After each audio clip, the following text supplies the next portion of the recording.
जय हिंद दोस्तों, नए इन्फॉर्मेटिव वीडियो में आपका स्वागत है। दोस्तों आज इस वीडियो में बात करने जा रहे हैं इस फाइनेंशियल ईयर में 25-26 के अंदर में कैश डिपॉजिट और विड्रॉल के क्या ट्रांजैक्शन लिमिट है और आपके लिए बहुत ही इंपॉर्टेंट है क्योंकि इस साल बजट के अंदर में बहुत कुछ आया हुआ है जिसमें कैश से रिलेटेड ट्रांजेक्शन के ऊपर आरबीआई और इनकम टैक्स की नज़र रहेगी।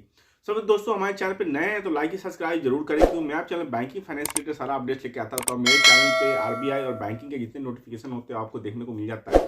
तो चलिए वीडियो को स्टार्ट करते हैं।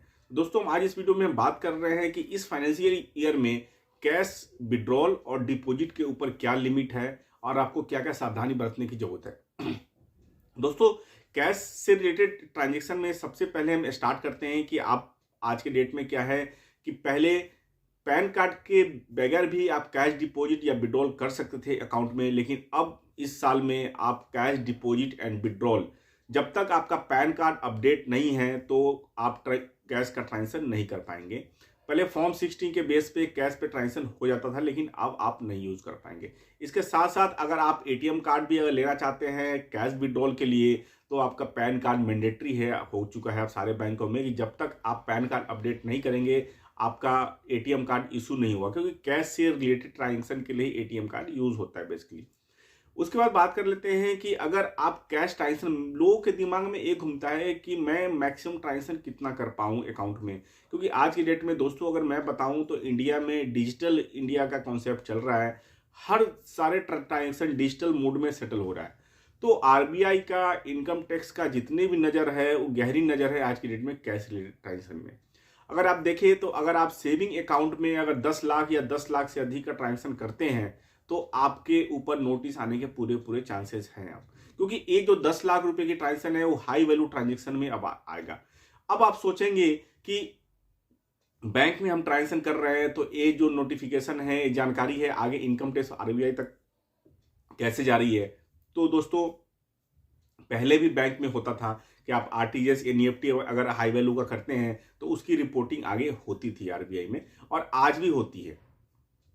और कैश से रिलेटेड आरबीआई ने इंस्ट्रक्शन दिया है बैंकों को में कि अगर किसी का 10 लाख से ऊपर का अगर कैश ट्रांजेक्शन हो रहा है तो आप उसको रिपोर्टिंग करेंगे। एक रिपोर्टिंग का फॉर्मेट होता है बैंक के पास, वो फॉर्मेट में आप सबमिट करके आपका डिटेल आगे जाता है और सारा अपडेट होता है। और ये भी आप देख सकते हैं, आप अगर इनकम टैक्स के साइट पर जाएंगे तो एआईएस के अंदर में जितने भी आप कैश से ट्रांजेक्शन करते हैं सारा अपडेट रहता है।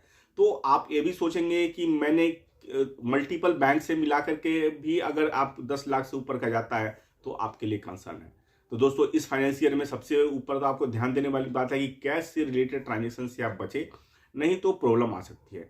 उसके बाद पर डे ट्रांजेक्शन की हम बात करें तो 2 लाख तक की आप कैश का ट्रांजेक्शन आप अगर पर डे करते हैं या किसी भी डे 2 लाख से ऊपर आप क्रॉस कर रहे हैं तो आपके ऊपर कंसर्न है। तो आप 2 लाख से नीचे नीचे कैश का ट्रांजेक्शन करें तो आप इसके अंदर बचे रहेंगे।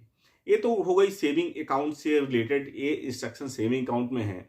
अगर आप बात करें करंट अकाउंट्स में कि करंट अकाउंट में मैक्सिमम कितना कर सकते हैं, तो करंट अकाउंट में जो कैश से रिलेटेड ट्रांजेक्शन है 50 लाख से ऊपर का अगर ट्रांजेक्शन है तो उसको हाई वैल्यू ट्रांजेक्शन में काउंट किया जाएगा।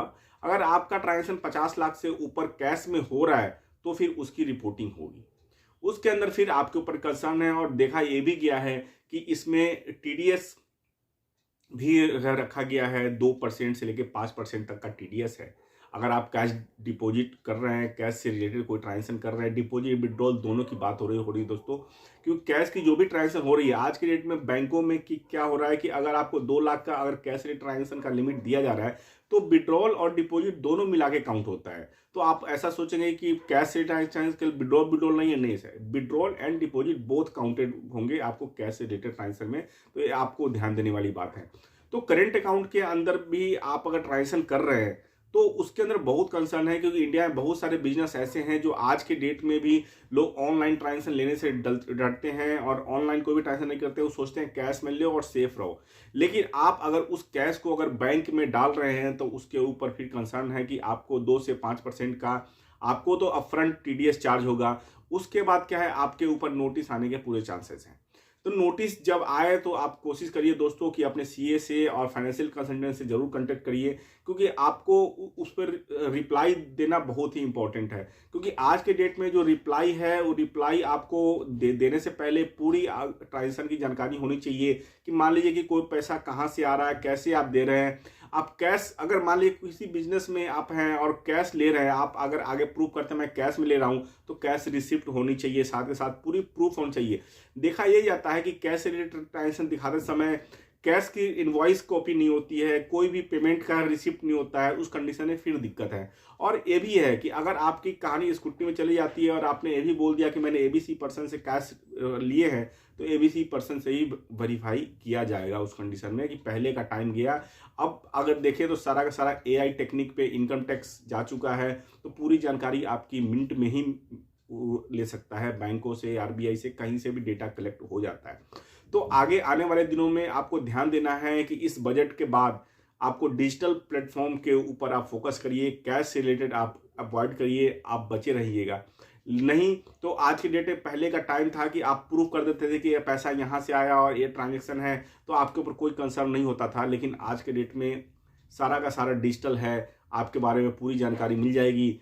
फिर अगर एक बार आप अगर फंस जाते हैं इन चक्कर में, तो इतनी मोटी पेनाल्टी है कि आप भरते भरते रह जाएंगे और आपका बिजनेस भी स्पॉइल हो जाएगा और सारा का सारा कंसर्न में आ जाएंगे आप। तो आपको ध्यान देना है कि आने वाले टाइम में कैश से विड्रॉल और डिपॉजिट से रिलेटेड जितने ट्रांजेक्शन हैं उसको अवॉइड करिए। और जो लिमिट मैंने बताया है, अगर आप करंट अकाउंट में कर रहे हैं तो 50 लाख के अंदर अंदर करें, और अगर सेविंग अकाउंट में कर रहे हैं तो 10 लाख के अंदर अंदर आप ट्रांजेक्शन करें साल में, तो आप सेफ रहेंगे। अगर आपका सैलरी अकाउंट है, सैलरी अकाउंट में कैश डिपॉजिट और विड्रॉल का देखें, तो आप अपने बैंकर से जरूर जान लें कि उसमें डिपॉजिट विड्रॉल की क्या लिमिट होती है। दोस्तों एक चीज बताऊं, मेरे पास बहुत सारे कमेंट्स आते हैं कि मैं कितना कर सकता हूं कैश डिपॉजिट विड्रॉल। तो बैंकर आपको कभी भी मना नहीं करेगा। किसी बैंक में चले जाए, कोई भी अकाउंट हो, अगर आपका पैन नंबर अपडेट है तो आप जितनी मर्जी उतनी कैश ट्रांजेक्शन कर सकते हैं। लेकिन आपको ध्यान देना है कि आगे क्या कंसर्न आ सकता है, क्योंकि आने वाले टाइम में दिक्कत हो सकता है, फिर उस समय आप जस्टिफाई नहीं कर पाएंगे। बहुत लोग ऐसे भी हैं कि अपने यार दोस्तों के कहीं से पैसे ला करके अपने अकाउंटों में डाल देते हैं और वो कैश से रिलेटेड ट्रांजेक्शन करते हैं। तो आपको बचना है इन सब चीज़ों से। किसी दूसरे का कैश का पैसा आप अपने अकाउंट में न डालें और पूरा का पूरा बच के रहे, क्योंकि कैश से रिलेटेड ट्रांजेक्शन में अगर आप देखें तो एकाएक आपको सर्टेन नहीं कुछ आता है, फिर देखा जाता है। अगर मान लीजिए कि आपका अगर अकाउंट में 10 लाख की कैश से रिलेटेड ट्रांजेक्शन हो गई साल में, मल्टीपल बैंक मिला के हो जाते हैं ट्रांजेक्शन, तो उस समय आपका अगर स्क्रूटनी में केस आता है तो उस समय सबसे पहले जो इनकम टैक्स देखता है कि आपने आईटीआर कितनी फाइल करी है। 3 साल का आप आईटीआर चेक होगी। उस आईटीआर में देखा जाएगा कि आपने कैश से रिलेटेड आपने ट्रांजेक्शन दिखाएंगे। आपका एआईएस चेक होगा, उसके अंदर देखा जाएगा जो एंट्री आ रही है कैसे एंट्री आ रही है। क्योंकि बहुत लोग ऐसे हैं अवेयरनेस की कमी की वजह से अपने यार दोस्तों का भी कैश ले लेते हैं और 10 लाख से ऊपर एक्सीड कर जाता है। तो आपको ध्यान देना है आने वाले दिनों में कि आप कैश ट्रांजेक्शन से बचें। जो लिमिट है वो लिमिट के अकॉर्डिंग ही करें। जब ज़्यादा से ज़्यादा जरूरत हो कैश का तभी आप डिपॉजिट या विड्रॉल करें। दोस्तों आशा करता हूँ वीडियो बहुत ज़्यादा इंफॉर्मेटिव है। लाइक और शेयर जरूर करें। Thank you very much.